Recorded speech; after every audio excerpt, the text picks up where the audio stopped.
ਮੁਹੱਬਤ ਪਾ ਕੇ ਸ਼ਫਕਤ ਪਾ ਕੇ ਇਹ ਦੇਖੋ ਕਿਵੇਂ ਹਲਾ ਰਹੇ ਨੇ। ਹਲਾਣੀ ਚੈੱਕ ਕਰੋ ਨਾ।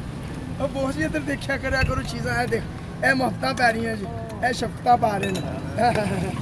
ਇਹ ਚਾਸਾਂ ਦੀਆਂ ਚੀਜ਼ਾਂ ਜੀ, ਪਿਆਰ ਨਹੀਂ ਪਾ ਰਹੇ। ਇਹ ਭੁੱਖ ਮਲੰਗਾ ਪੈ ਗਿਆ। ਹਾਂਜੀ ਤੁਹਾਡਾ ਸਰ ਮੁਹੱਬਤ ਹੋ ਗਈ, ਦੇਖਦੇ ਹੀ ਮੁਹੱਬਤ ਹੋ ਗਈ ਤੁਹਾਡਾ। ਹੈਲੋ ਆਈ ਲਵ ਯੂ ਦਾ ਕਹਿ ਦਿੱਤਾ। ਇਹ ਦੇਖੋ ਸਰ, ਇਹ ਜਿਸ ਮੈਂ ਨਹੀਂ ਤੁਸੀਂ ਸਰ ਨਾ ਇੱਕ ਮਿੰਟ ਐਸਾ ਨਾ ਹੋ ਜੇ ਤੁਹਾਡੀ ਸਿਹਤ ਇੱਕ ਮਿੰਟ ਹਾਂ ਇਹ ਮੇਰੇ ਨਾਲ ਕਰੋ। ਮੈਂ ਲੋਕ ਘਰ ਨਾਲ ਤੁਹਾਨੂੰ ਦਿਖਾਣਾ ਸਰ। ਤੁਸੀਂ ਆਪਣੀ ਸਿਹਤ ਦਾ ਖਿਆਲ ਕਰੋ, ਪੜ੍ਹੇ ਲਿਖੇ ਬੰਦੇ ਹੋ ਸਰ ਤੁਸੀਂ। ਇਹ ਦੇਖੋ ਇਹ ਮੈਨੂੰ ਚੈੱਕ ਕਰੋ।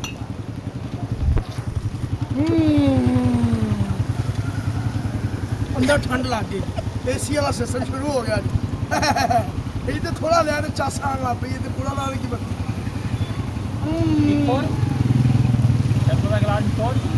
ਨਹੀਂ ਬਹੁਤ ਡੈਟਿੰਗ ਪੇ ਇਹ ਮੇਰਾ ਹੀ ਕੰਮ ਹੈ।